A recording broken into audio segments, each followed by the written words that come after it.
Historical VPPNM Commentary. N. Appeal for Equity. 14th Amendment. 14th Amendment explained. Section 1. All persons born or naturalized in the United States, and subject to the jurisdiction thereof, are citizens of the United States and of the state wherein they reside. No state shall make or enforce any law which shall abridge the privileges or immunities of citizens of the United States, nor shall any state deprive any person of life, liberty, or property, without due process of law, nor deny to any person within its jurisdiction the equal protection of the laws. Equity and equal representation is protected and shall be upheld based on the 14th Amendment. Several years ago, when the Internet was only a thought but not a reality in the Coalport area, WBCIS.com supplied Internet connections due to the fact there was no connectivity in Coalport, Pennsylvania. WBCIS.com created a connectivity through a telephone line located in Glasgow, Pennsylvania. The inequity was, Glasgow residents could call Altoona, Pennsylvania at no cost for the telephone service, and Coalport residents were not afforded the same privilege.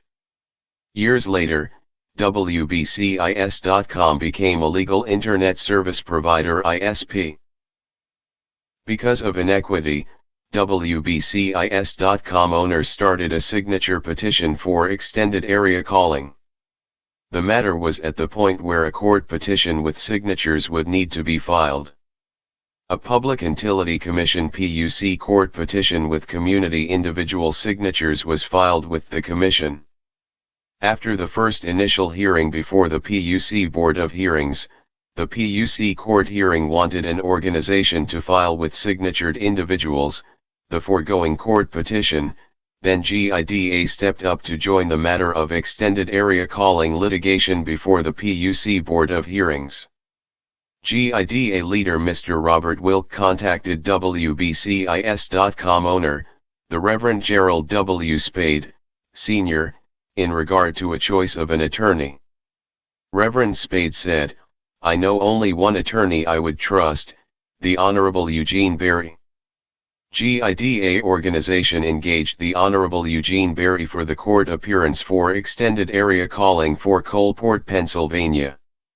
One of the court hearings was held in the Glendale School District's auditorium, so that the public could attend the court hearing without extra expense of travel.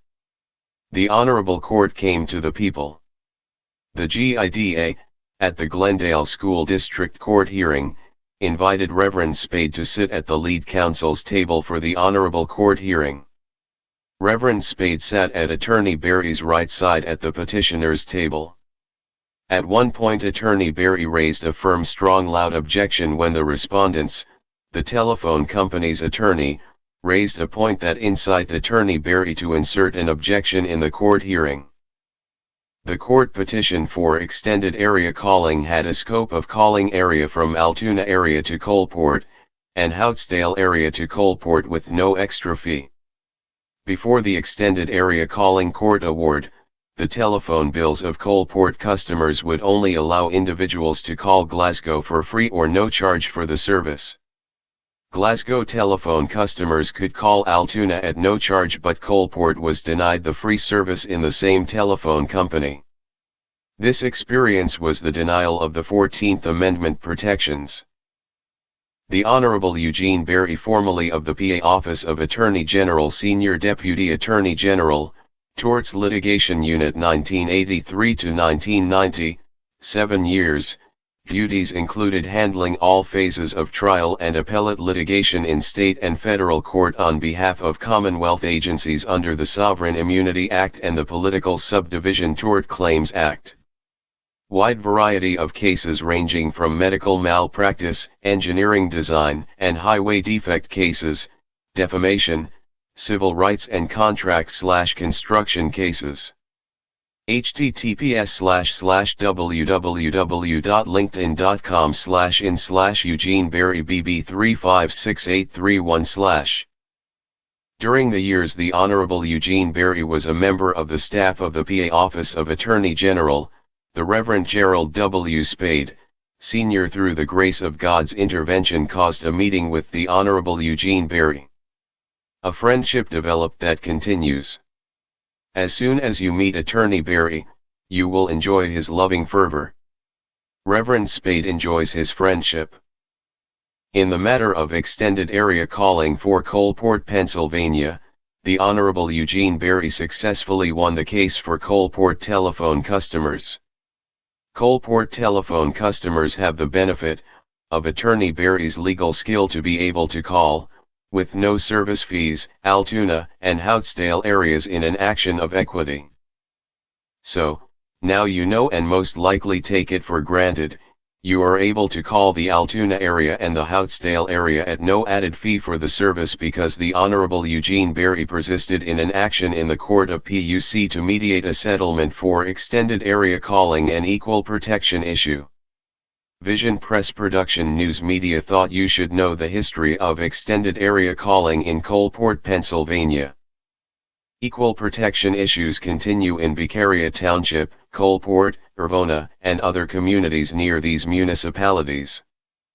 How did BCI Municipal Authority acquire good drinking water? Who took the first steps? Years ago, the Reverend Gerald W. Spade, Sr.'s attention was directed by the Heavenly Father to the classified pages of the Clearfield Progress newspaper, known as the Progress. An ad was observed advertising a water source was for sale in the Boy Scout area of Reed Township. Reverend Spade, contacted by the telephone number listed in the Progress ad, Clearfield County Government for the contact individual. Mr. Thomas Stojak, of the Clearfield Community and Development Office, responded to Reverend Spade's questions. Reverend Spade asked, "Can anyone buy the water source advertised?"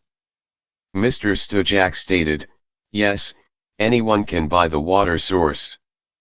Knowing the water source could be purchased, Reverend Spade created a group of individuals to work on purchasing the water source in the Reed Township area known as the Boy Scout Camp water source. The consensus of opinion of the potential water source purchasers was all the individuals in the area could buy shares of a company to be formed to purchase the water source. Each water source stockholder would then own the water source. As the idea of self-ownership of the water source gained more and more interest, Ronald C. Leitner asked if he could contact the BCI Municipal Authority, that was only a sewage system. Mr. Leitner was a board member of the BCI Municipal Authority, which was exclusively a sewage management system and did not disperse water as a service. Mr. Ronald C. Leitner, with the help of Mr. Paul W. Winslow, started attending all the water source sales meetings conducted by Clearfield County government personnel. Many meetings were held. Other interested individuals and groups would attend the potential sales mediation meetings. The right to purchase the water source became competitive.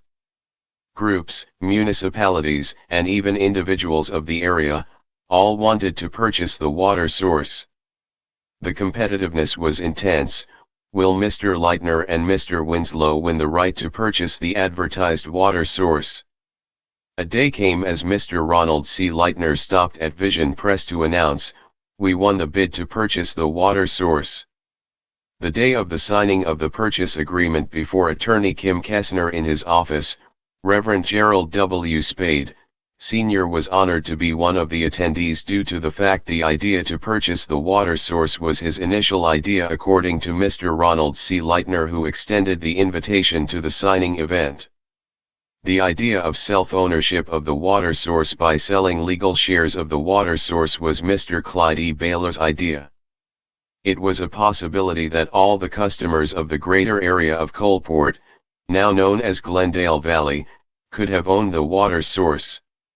The sales agreement was officially created between Clearfield County and the BCI Municipal Authority as we know it today. Vision Press Production News Media thought you should know how the water source was acquired. Equal rights were protected for the greater Coalport area. Vision Press Production thought you should know that equal rights are and must be protected. One issue of equity remains: the Irvona Municipal Authority, TIMA, does not have equal protections. The Board of Directors for TIMA or TIMA are 4 Irvona residents and 1 Beccaria Township resident. The law states representation on a board shall be equal. At the May 20, 2024 TIMA Board of Directors meeting, Board Member Michael Cusick stated, TIMA was started by Irvona and Irvona Borough will retain ownership of the water company, suggesting Irvona Borough want to retain the power and violate equal protection rights of Beccaria Township. According to Mr. Ronald Repack, Esquire, June 22, 2016, then solicitor of TIMA and the Irvona Borough in an action of the Pennsylvania State Ethics Commission, stated the borough is partners with Beccaria Township with regard to the organization of the authority, TIMA, which disperses water to the borough and Beccaria Township. Clearly and lawfully, the borough and Beccaria Township should and shall have equal representation on the board of directors of TIMA. The 14th Amendment ensures the right for equal protection. Here is a matrix prepared by Mrs. Lincola Gallagher. Please observe the matrix.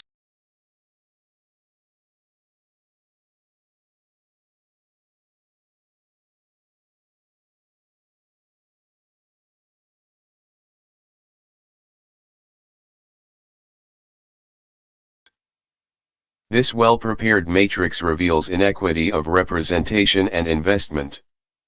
Beccaria Township customers invest twice as much financial support that Irvona Borough customers with less representation. Is this equity?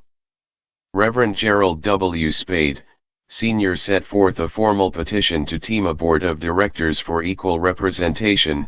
The directors voted 3-2 to deny the right of equal protection by having equal representation on the board of directors for TIMA or TIMA.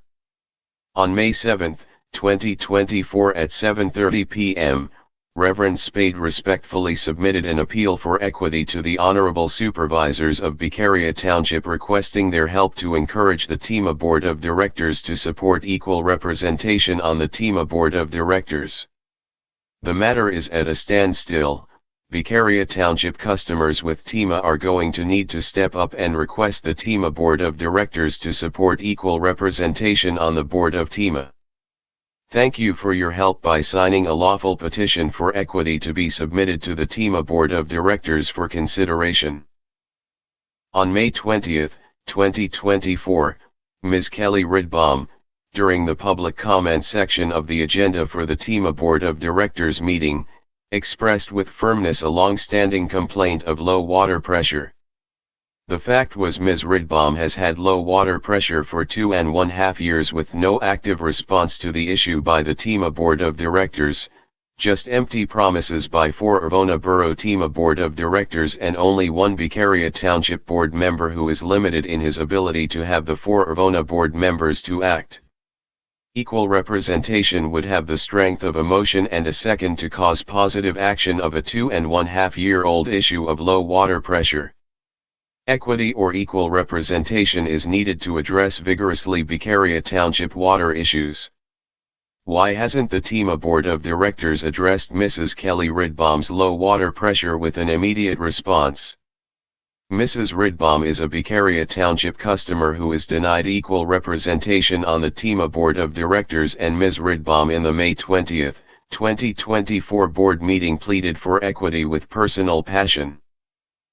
In a past TIMA Board of Directors meetings, an issue with the Blaine City Catholic Church has had an issue of 3 bills for 1 water official meter. This Beccaria Township water issue has been an ongoing issue for more than 20 years without equal representation on the TIMA Board of Directors. In 2024 this issue of 3 bills for 1 meter was reduced to 1 on a temporary basis. The legal resolve is pending. The last known rules and regulations of TIMA was in 2006. Meter responsibility claims are vague and not defined adequately. The matter is pending TIMA solicitor opinions. Without equal representation on the TIMA board, this inequity has persisted for over 20 years. Think of the inequity with the hardship of 3 bills for 1 meter and additionally 3 hydrant fees for 1 meter. Other churches and entities face the same issue without a legal remedy. It is time for equity in the TEMA Board of Directors to rectify business issues like the update of the TEMA rules and regulations which are outdated. Why didn't the dismissed employee set forth the issues to the board for the inequity of meters? The dismissed employee exclusively handled the bookkeeping, and a source stated that financial matters were not brought to the TEMA board, a denial of financial reports. See TEMA minutes. No financial reports attached. According to a source, there has been found irregularities in the issuing of checks and bookkeeping that the TEMA Board of Directors voted unanimously to send the TEMA Board Secretary/Treasurer to the TEMA Solicitor for a review of the bookkeeping and a request for a remedy. The vote of the TEMA Board of Directors was on May 20, 2024 at 7 p.m. for the TEMA Board Secretary/Treasurer to engage a meeting with the Honorable Solicitor in official action of the TEMA Board.